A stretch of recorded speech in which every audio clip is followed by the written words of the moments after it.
just returned home from an appointment with a neurologist and can't quite wrap your head around the diagnosis you were told.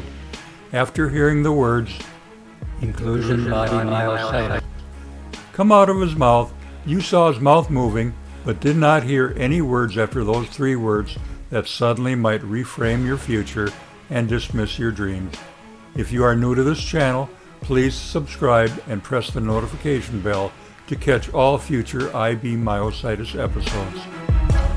Your own personal grief cycle kicks you in the backside as your first impression of IBM quickly leans you towards total rejection.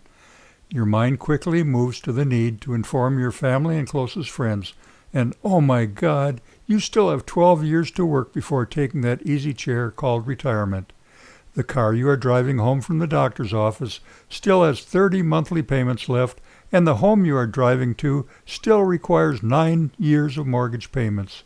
As you arrive home, your mailbox seems stuffed, and you can mentally imagine the words "bill enclosed" printed on every single envelope. You decide you better read about this condition called IBM before your better half comes home, and you have to tell all the diagnosis of why you've been falling and why your fingers and forearm strength is diminishing. Sound familiar? Stay tuned to hear more about IBM and my early years with inclusion body myositis. There must be some kind of medication or treatment for IBM, isn't there? To date, there are no effective medications or treatment for IBM, but there are a few ongoing clinical trials in IBM with the goal to find a therapy to diminish its effects. I've learned that symptoms of IBM can vary, but usually include progressive weakness in muscles of the hand, forearm, thigh, and lower leg, bicep, diaphragm, and swallowing muscles. Diagnosing IBM is difficult because other conditions can have some of the same symptoms. Blood tests and a muscle biopsy is often required to establish this diagnosis. Let's quickly break down the term inclusion body myositis. The word myositis itself means inflammation of the muscle. The other 2 words, inclusion body, is a little more complicated.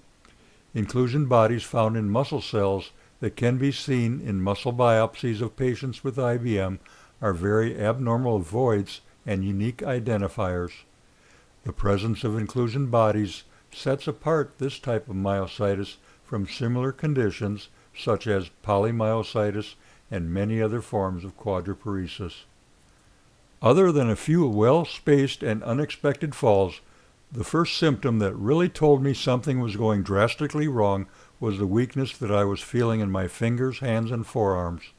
In late 2005, or about a year and a half before my official diagnosis, I could no longer flip open the door handles on my F-150 pickup truck with one hand. I had to put down my computer bag and pull up the door handle using both of my thumbs.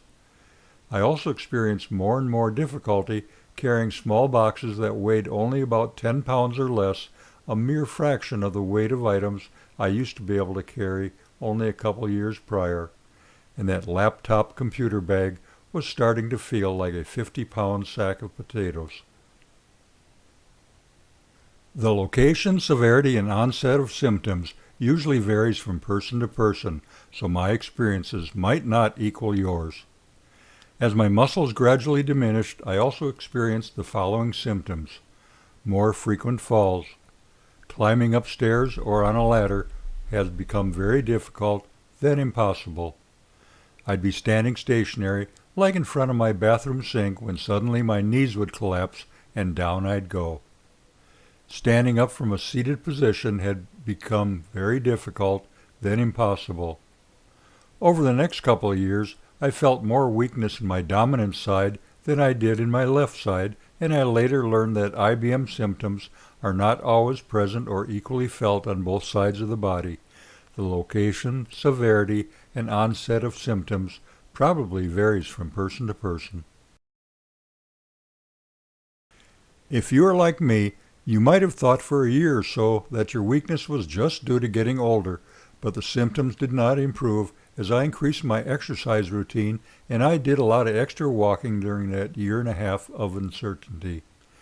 I remember the neurologist telling me after doing several rounds of blood tests and electromyograms that my diagnosis of inclusion body myositis at that time did not have a known cause or known remedy, but not to get frustrated because researchers were working on a medicine or treatment that would help people with IBM.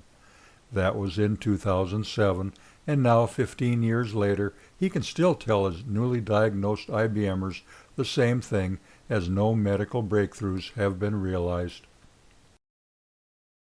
Then there was a period of time when I felt I was regaining my strength again with my exercise routine, only to have that dream dashed when the non-IBM affected muscles, compensating for those weakened by IBM, were also hit with the ills of this disease and resulted in additional weakness.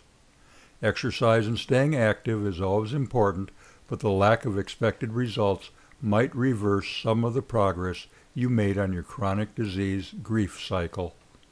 Well, here I am 18 or 19 years after memory of my first symptoms, having experienced and going through the downward slope of the chronic disease grief cycle and headed up through most of the upward slope of that cycle. The most important step in the grief cycle was getting through the depression stage and into the reality realization stage. At this point, you will look back at the earlier denials of you having this disease and learn that sharing more of your story with friends and neighbors only makes having the problem be easier on yourself and close family. It's amazing to learn how many people will agree to help when needed if they know more about your condition. If you are a little overweight, it might behoove you to attempt to lighten up for you and your caregiver's sake, but I'll leave that subject for the next video topic. When we finally maneuver through the grief stages and reach that acceptance level, we've learned to cope with the changes to our body, the pain from your falls, the fatigue, and other various symptoms. We realize we've made it this far and can continue.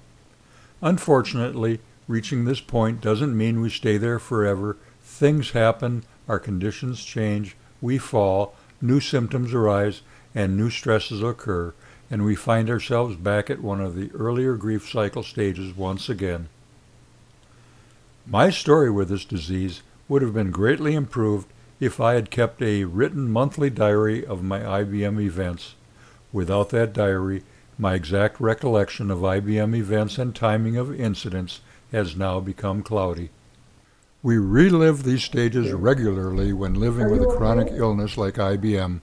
We are constantly in a state of remembering our last failure and anticipating our next, either because we know what will trigger the failure event or because we just know there will be other failures eventually. In doing so, we create more grief, and I was living in a constant state of negative expectations.